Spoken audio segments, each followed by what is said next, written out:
Palit tayo ng brake pads ng Geely M Grand. Yan po yung push button na rin yung handbrake.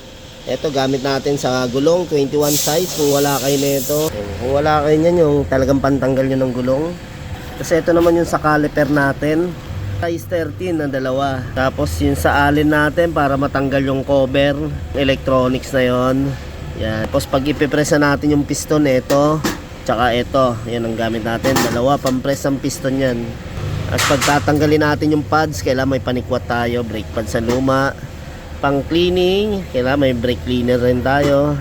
Ayun, yun yung gagamitin natin ngayon. Tara, palitan na natin ng brake pads. Ayan, sa mga gusto mag DIY mga boss, lalo push button yung ating handbrake para mapaikot mo yan at matanggal mo yung brakes. O magpapalit ka, magki-cleaning ka, kailangan ma-release mo yung handbrake natin yan. Ito magandang gagawin mga idol. Yan. Ayan, itong Geely M Grand na to. Ayan mga boss, dito tayo sa loob. I-on mo lang, tapos wag mo i-start, naka-on lang. Tapos para siya mag-release, apa ka sa brake, tapos pindutin mo yung release na push button natin. Yan. Pag nakita mo wala na yung sign ng handbrake natin, okay na yun, naka-release na. Ganun lang kabilis mga boss. Pag binalik mo, up mo lang ulit. I-release natin, apa ka sa brake, push mo to pababa. Ayun, nag-blink na siya, nawala. Ayun mga boss, ganun lang kabilis. Para malinisan nyo. Ayun mga boss, mga boss, 1.5 lang kuha ni boss, Masuma. Maganda na ring brand, Japan na, mga boss, Geely tsaka M Grand.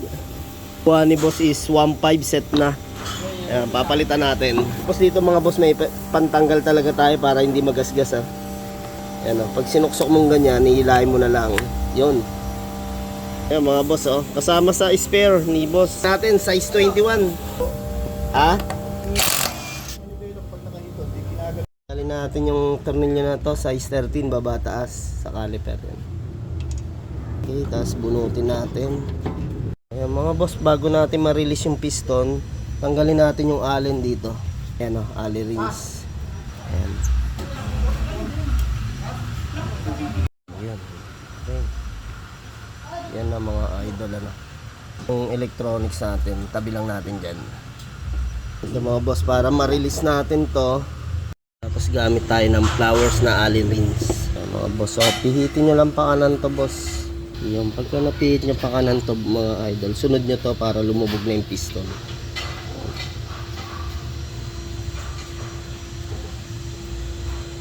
Mga boss, natin para hindi siya madumihan. Naikabit na natin yung cover, tanggalin natin yung brake pads.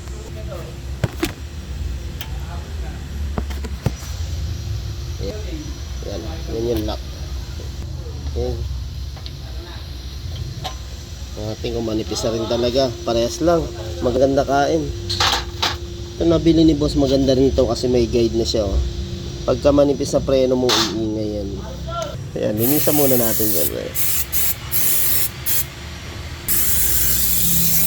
Inaano ko lang, minsan nilagay na natin yung brake pads. Tapos yung pin, in-lock natin mga boss. Pag ganyan po yung lagay niyan. Siyempre, isa rin dito sa baba. Yan. Yun, lagay na natin caliper. Yun, may tornilyo tayong size 13 mga boss. Ito, higpitan na natin. Dalawa, kabilaan, baba taas. Yan.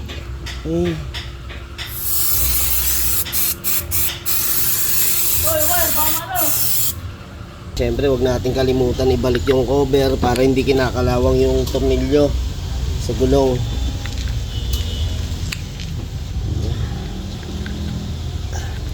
Okay. Wow.